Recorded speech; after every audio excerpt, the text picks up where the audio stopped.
नमस्कार दोस्तों। जिस तरीके से महाराष्ट्र की शादी ने सब पार्टियों के पोल खोल करके रख दिए, आखिर उस चौखट के अंदर ऐसी क्या पावर थी जो सब खींचे चले गए। तो चलिए बताते हैं वो जादुई छड़ी क्या थी। जादुई छड़ी जरा देखिएगा, आपको भी समाजवाद, इंडिया गठबंधन, भारतीय जनता पार्टी पता चल जाएगा कि सब मिले जुले एक ही हैं, सभी एक ही थाली के चट्टे बट्टे हैं। इनसे अलग कोई है तो सिर्फ और सिर्फ मजबूती के साथ दीवार की तरह खड़ी बीएसपी सुप्रीमो बहन मायावती। चलिए आपको बताते हैं, इलेक्टोरल बॉन्ड को लेकर के देश में बड़ी चर्चा हुई, यानी कि चुनावी चंदा जो पार्टियों को मिलता है 661 करोड़ 661 करोड़ रुपए। जिस तरीके से भारतीय जनता पार्टी को उसमें चंदा मिला, तस्वीरों में आप देख रहे होंगे।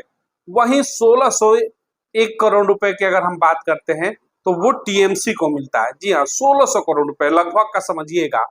और लगभग 600 करोड़ रुपए भारतीय जनता पार्टी को मिले और 1600 करोड़ रुपए लगभग टीएमसी को चंदा मिले। इतनी बड़ी रकम।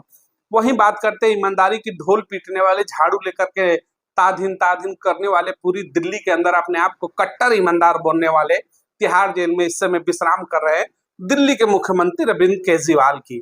दलितों के मसीहा बनने चले थे, दलितों के वोट को लेकर राजनीति किया इन्होंने। 65 करोड़ रुपए इनको भी चुनावी चंदा इनके पार्टी में मिलता है। अब आते हैं साइकिल वाले भैया की, ईमानदार की। कहते हैं कि गठरी लेकर घूमते हैं उत्तर प्रदेश में लाल टोपी लगा करके। हालांकि लाल टोपी का इतिहास रक्तरंजित है, किसी दिन उस पर भी चर्चा करेंगे कि लाल टोपी का रंग जो है दिन पर दिन लाल क्यों होता जा रहा है। आते हैं साइकिल वाले भैया अखिलेश यादव। कहते हैं कि भाई समाजवाद है, समाजवाद में बराबरी है। इस समाजवाद के पुरोधा ने लगभग 50 करोड़ 49.3 करोड़ लगभग 50 करोड़ के ऊपर के रकम इनको भी चंदा में वहां पर मिला। अब बात करेंगे इसमें आरजेडी की। भाई सामाजिक न्याय के पुरोधा हैं लालू यादव। अब जब सब बहती गंगा में हाथ धो रहे हैं तो फिर लालू यादव कैसे छूट सकते हैं, भाई तेजस्वी यादव कैसे छूट सकते हैं। तो इनकी पार्टी को 73 करोड़ का चंदा मिलता है। यानी कि अब बात करेंगे इंडिया गठबंधन के चेहरे राहुल गांधी। भाई पूरे देश में न्याय करने निकले थे, कहे थे कि भाई संविधान खतरे में है, लेकिन इनकी पार्टी खतरे में नहीं है। बेशक देश संविधान खतरे में था, इसको लेकर घूमे। क्यों नहीं खतरे में थी? क्योंकि 1422 करोड़ रुपए का चंदा कांग्रेस को भी मिला। अब सोचिएगा, पूरे देश में जो पार्टी गठबंधन बनाती है भाजपा को हराने के लिए, कहती है कि देश खतरे में है, देश में संविधान खतरे में है, सब कुछ बदल जाएगा, आखिर चुनाव है। मूर्ख बना दिया जाता है एक बड़े तबके के वोटरों को और उनका वोट हथिया लिया जाता है। कहा जाता है कि भारतीय जनता पार्टी की टीपी में बसपा है, तुम देश बचाने की लड़ाई लड़ो, संविधान बचाने की लड़ाई लड़ो। और देश और संविधान तो खतरे में है, लेकिन फिर भी उस खतरे में होने के बाद 1423 करोड़ रुपए 1422 करोड़ रुपए कांग्रेस को चंदा मिल जाता है। दिन भर संविधान पर बोलने वाली ममता बनर्जी को 1600 करोड़ रुपए चंदा सबसे ज्यादा मिल जाता है। अब सोचिएगा, ये वो लोग हैं। लगभग 50 करोड़ रुपए समाजवादी पार्टी और 73 करोड़ रुपए आरजेडी ले जाती है।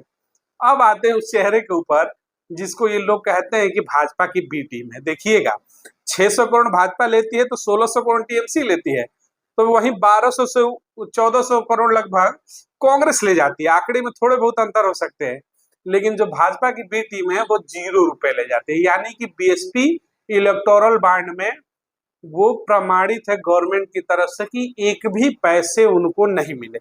ये देखिएगा तस्वीरों में, यानी 0 पैसे के चंदे के साथ बीएसपी नंबर 1 है। यानी कि करप्शन का कोई झंझट नहीं, यानी कि किसी से लेन देन का कोई झंझट नहीं, यानी कि किसी के इशारे पर बीएसपी नहीं चलेगी। 0 पैसा लिए जब पैसे कौन देता है? आम आदमी तो देगा नहीं। आम आदमी के पास तो घर के सिलेंडर भराने को पैसे नहीं, आम आदमी के पास तो बच्चों को शिक्षा दिलाने के पैसे नहीं है। आम आदमी तो परेशान है कि कैसे घर बन जाए, आम आदमी परेशान है कि बेटी की शादी कैसे होगी, आम आदमी अपने घर के घरेलू खर्च से ही परेशान है, महंगाई की मार में कमर टूटी हुई है।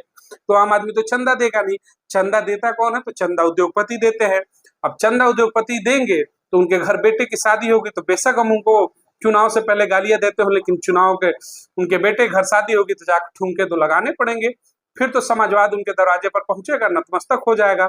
सारी पार्टियां पहुंच गई, टीएमसी भी पहुंच गई जो संविधान की बात करती थी, कांग्रेस के लीडर भी पहुंच गए वहां पर, आरजेडी भी पहुंच गई, समाजवादी पार्टी भी पहुंच गई, तमाम चेहरे पहुंच गए।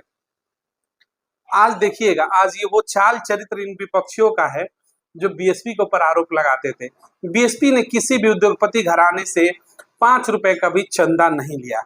ऐसा नहीं कि बीएसपी ले नहीं सकती थी या फिर बीएसपी को देने वालों की कमी है, लेकिन मैं बार बार कहता हूँ कि सिद्धांतों की लड़ाई है यहाँ पर। यहाँ पे सत्ता पाना बीएसपी का लक्ष्य कभी भी रहा ही नहीं है। बेशक 4 बार की मुख्यमंत्री बनी, मुख्यमंत्री का काल हो या फिर मुख्यमंत्री ना रहते हुए, सत्ता को लालच उनके मन में नहीं रहा। सत्ता सिर्फ और सिर्फ एक साधन है अपने विचारों को आगे ले जाने का। जिस तरीके से बहुजनवाद और अम्बेडकरवाद के जो विचार है उसको स्थापित करने का एक साधन मात्र है, लेकिन सत्ता के लिए राजनीति करे बीएसपी वैसी नहीं है। ये जो इलेक्टोरल बॉन्ड की जो पूरी लिस्ट आई थी, इसने देश के अंदर साबित कर दिया, उन तमाम चेहरों पर तमाचा मारते हुए बताया कि देश में अगर कोई दो धड़े है, जिस तरीके से कांग्रेस और बीजेपी बार बार पेश किया जाता है, तो दोनों ही एक दूसरे के ए और बी है। बार बार आरोप लगा देते हैं कि बीएसपी बी टीम है। बीएसपी किसी की बी टीम नहीं, बीएसपी स्वतंत्र पार्टी और ऐसी मजबूत पार्टी है जो कि पूंजीपतियों के सामने नहीं झुकती है, पूंजीपतियों के इशारे पर नहीं चलती है। ये तस्वीरें कल महाराष्ट्र की शादी में भी देख लिया कि देश की तमाम बड़ी हस्तियां उस पूंजीपति घराने के सामने घुटने टेकते हुए नजर आई थी। तो ये सोचना होगा उन लोगों को जो बीएसपी सुप्रीमो बीएसपी बहन मायावती के ऊपर विरोध आरोप लगा करके उनका विरोध करते हैं। उन विरोध करने वाले चेहरों को दलित समाज से हो या फिर बहुजन समाज से या फिर आपके मुस्लिम समाज से आपको सोचना होगा कि पूंजीपतियों के चंदे खाते हैं, ये पूंजीपतियों के बेटों की शादी में जाते हैं, ये चुनाव में पूंजीपतियों के खिलाफ ये बोलते हैं, चुनाव जीतने के बाद उन्हीं पूंजीपतियों के घर में मौज मस्ती ये करते हैं, पूंजीपतियों से चंदे ये लेते हैं, लेकिन बी टीम होती है बीएसपी। तो सोचिए कितना बड़ा षड्यंत्र है। चंदाखोर ये बनेंगे, चंदा ये खाएंगे। जो कांग्रेस पूरे देश के अंदर कहती आई थी कि देश में संविधान खतरे में है, सब कुछ खत्म होने वाला है, वो 1422 करोड़ रुपए का चंदा डकार करके शांत बैठ जाती है। अब जब देश खतरे में है, संविधान खतरे में है, तो कांग्रेस को किसने 1400 करोड़ रुपए चंदा दे दिया। इसके ऊपर भी राहुल गांधी को उस डायरी के अंदर हिसाब रखना चाहिए जिसे लेकर कहते थे कि संविधान है। तो संविधान लेकर घूमने वालों को बताना चाहिए कि किन्होंने दिया 1400 करोड़ रुपए, क्यों दिया। ये गरीबों की भलाई करने वाले लोग हैं, दिन रात कहते हैं हम गरीबों के नेता हैं। ममता दीदी 1600 करोड़ खाकर बैठ जाती है, 50 करोड़ से ऊपर समाजवाद भी डकारे मार करके बैठ जाता है।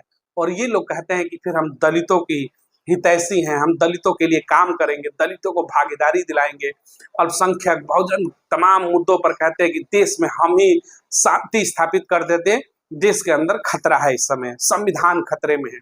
और संविधान खतरे में दिखा करके एक तरफ दूसरी तरफ उसी बहुजन समाज को गलियों में घूमकर कहते हैं कि ये देखो संविधान खतरे में है, और दूसरी तरफ अपने जो पार्टी फंड में करोड़ों रुपए ये लोग डकार जाते हैं। वो पैसा किसका है? वो पूंजीपति घराने जो इनको चंदे के रूप में देता है, हमारा और आपका ही पैसा है। तो इस तरीके से देश के अंदर एक पिछड़े समाज को किस तरीके से चुनाव में ये पार्टियां बरगलाती, उनको सोचना होगा। बड़ी आबादी दलित समाज के लगभग 30% के और 22% मुस्लिम आबादी, खास तौर से उनसे ही मेरा ये सवाल है कि देखिए किस तरीके से जिसके ऊपर आप लोग भरोसा करते हैं, जिस आरजेडी या फिर जिस समाजवादी पार्टी या फिर जिस ममता टीएमसी या फिर जिस कांग्रेस का राहुल गांधी के अंदर आपको अपना भविष्य दिखता है, या फिर वर्तमान के बीजेपी सरकार, देखिए किस तरीके से तमाम पार्टियां बड़े बड़े उद्योग घराने से मोटी रकम चंदे के रूप में ले लेती हैं। उद्योगपति हो या फिर तमाम बड़े बिजनेसमैन जो इनको चंदा देते हैं। सवाल यही है कि चंदा का धंधा है क्या? जब जहां चंदा का धंधा चलेगा वहां आपके हक और हुकूमत की बलि कहीं ना कहीं चढ़ाई जाएगी। यानी जो भी पार्टियां चंदा लेंगी तो पूंजीपति या फिर जो भी देने वाला होगा वो कुछ ना कुछ अपने लिए जरूर कहेगा ऐसा, जो कहीं ना कहीं आपका हक और हुकूमत छीना जाएगा। और पिछड़े समाज, दलित समाज, अल्पसंख्यक समाज के जो हक और हुकूमत की चीजें हैं वो बड़े लोग अपने पाले में ले जाएंगे, यानी बलि आपकी ली जाएगी। तो सोचना होगा कि बीएसपी पर आप लोग आरोप लाते, बीएसपी 0 रुपए का किसी से चंदा नहीं लेती, क्योंकि वो सामाजिक न्याय की लड़ाई लड़ती है और आगे भी लड़ती आएगी।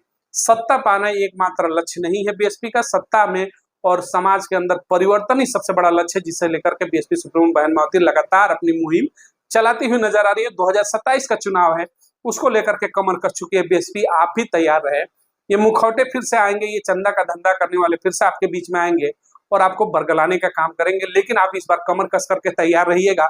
2024 की गलती नहीं होगी, इस बार आंखों में आंखें मिला करके सवाल पूछे जाएंगे कि चंदा का धंधा आखिर क्या है, जवाब दीजिए। वीडियो को अधिक से अधिक लोगों तक शेयर जरूर करें। बहुत बहुत धन्यवाद।